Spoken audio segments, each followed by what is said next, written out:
When you think about famous film directors, you probably think about names like Alfred Hitchcock, Francis Ford Coppola, Stanley Kubrick, or Martin Scorsese. But what all these directors have in common? Can you guess? That's right, they are all male. It's little known that in the early days of cinema, there were plenty of women directors. But whatever happened to them? Since half of the world's population is female, roughly half of all feature films should be made by women. The actual numbers, as is well known, are shockingly different. One statistic has it that between 1949 and 1979, 1/5 of 1% of all films released by American major studios were directed by women. Before that, only one woman director, Dorothy Arzner, worked in America from silence and the beginnings of sound in the 1920s into the 1940s. One woman directing in the heyday of Hollywood's productivity and power. Hey, quiet on the set! Here's something you should know. Dorothy Arzner was the only American female director to work in Hollywood during the 1930s and 40s. It was increasingly becoming an old boys club. Now, up until then, movie making wasn't being taken serious as a money-making... Sorry. Ms. Arzner is the first woman to direct a sound picture. I hear you. She directed 17 feature films in total, more than any other woman in Hollywood. And invented the boom mic by attaching a microphone to a fishbowl. Now, that's just genius. Isn't it? Mm-hmm. And that's why she's a filmmaking pioneer. There you go. Now you know. I'm loading film. Don't come in. It's okay. I think my battery's okay. Let me check it. Okay, let's run a test. 1, 2, 3. Testing. How do you feel about women as cameramen in this business?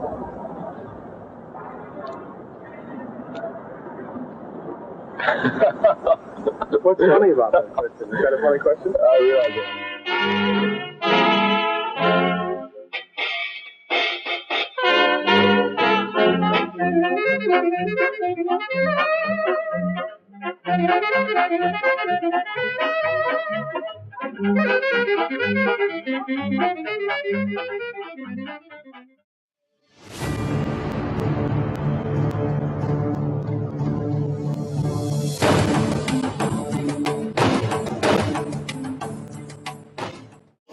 Hi, I'm Christina Rea. I'm an independent writer, director, and producer in New York City. If you'd like to find out more about me, you can go to ChristinaRea.com or you can check out my production company, CongestedCat.com.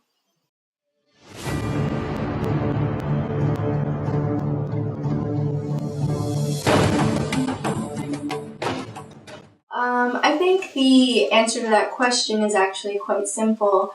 We live in a patriarchal society, and even though things are changing, there's definitely been a pattern of sort of leadership type positions being male dominated, and that's no different in film, specifically directing.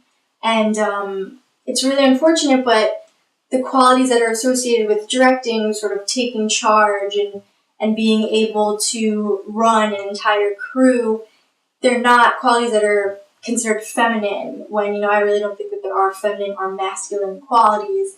Those are, created by society, but that's something that we kind of still hold on to. So you don't see it quite as much in Hollywood in particular, because it's still very male driven and it's very much about keeping men in power. But you do see it much more evolving and changing in independent cinema, and that's definitely due mainly to technology changing. As anyone can see now, cameras, a professional HD camera just like 5 years ago, or was really hard to get a hand of. You had to maybe spend like 10 grand, and 20 years ago it was like 50 grand to get a camera. And now it's like, if you have $2,000 or less, you can get yourself a nice, decent camera and go out and film a movie and then submit it on withoutabox.com to some festival anywhere in the country and have it screened, and all of a sudden you're a filmmaker.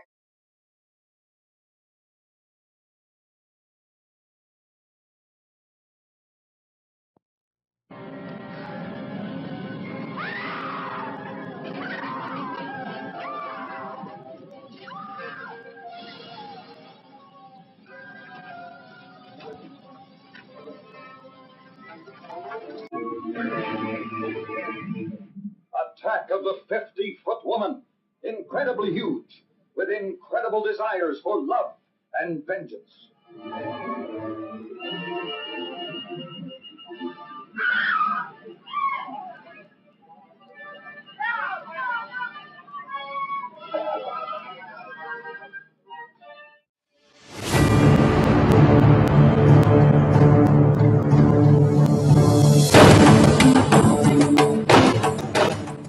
Well, one in particular is definitely just that, the perception of female directors, and that you only want to tell stories for women. And that's not the case. Sometimes you do. Sometimes you want to tell a woman's story for a woman, and that's completely fine. But there's this misconception that men don't want to see that men don't want to see women's stories, or that women couldn't tell a man's story, which, you obviously, that's incorrect with like people like Catherine Bigelow, but it's kind of like that female director label implies that we are limited to feeling a certain way and expressing ourselves a certain way, and that we have a voice that is specific to us, and that men can't relate to it, or that we couldn't tell a story that isn't just completely womanly, like we're just going to be telling stories about our periods or something. Get a woman in the Oval Office, most powerful person in the world. What's the downside? You mean besides the PMS and the mood swings?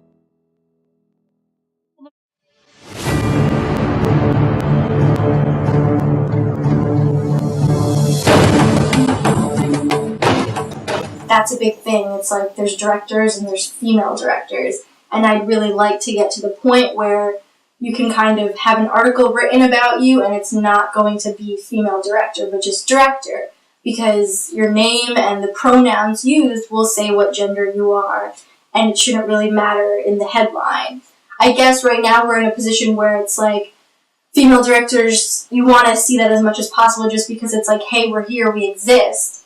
But I'd like to get beyond that point, and it's just like, we're directors, and we are at an equal level as the male directors out there, and it would seem silly to say female director the same way it seems silly to say male director. Like, up-and-coming male director, you don't see that ever. And so that's something that translates into how people perceive you when you are calling maybe to book a location, or when you're trying to work out a business deal with your producers. There's sort of this, it's not all the time, because I work with some great men who absolutely take me seriously, but sometimes you will encounter people that can be very condescending or assume that you don't necessarily have the balls to, be in the business. And I'm hoping that we can get past that challenge. Women are brought up to be fundamentally insecure. Media creates consciousness. And if what gets put out there that creates our consciousness is determined by men, we're not going to make any progress. Little boys and little girls, when they're 7 years old, an equal number want to be president of the United States when they grow up. But then you ask the same question when they're 15, and you see this massive gap emerging. We're shortchanging voices that are urgently needed in public forums from ever getting to the table.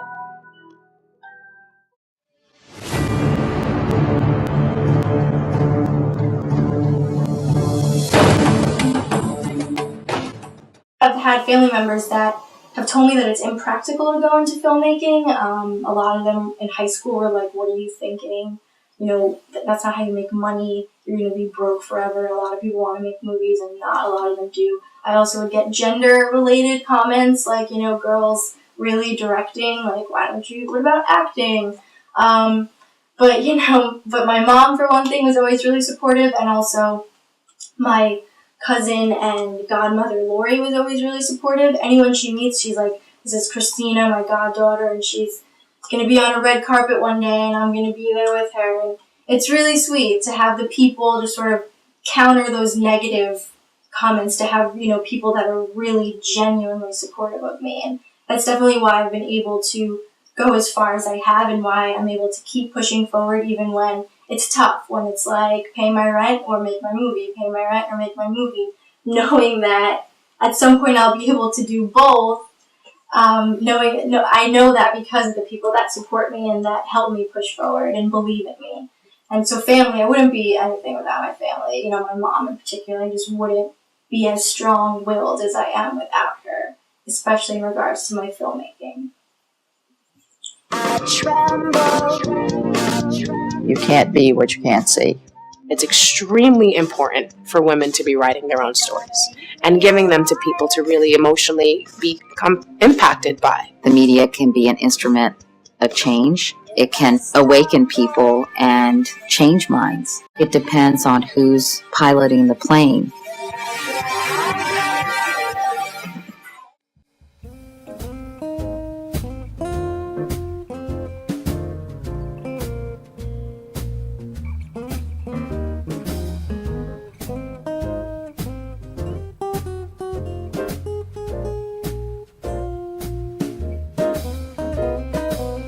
Instead of feeling bad, be glad you got somewhere to go. Instead of feeling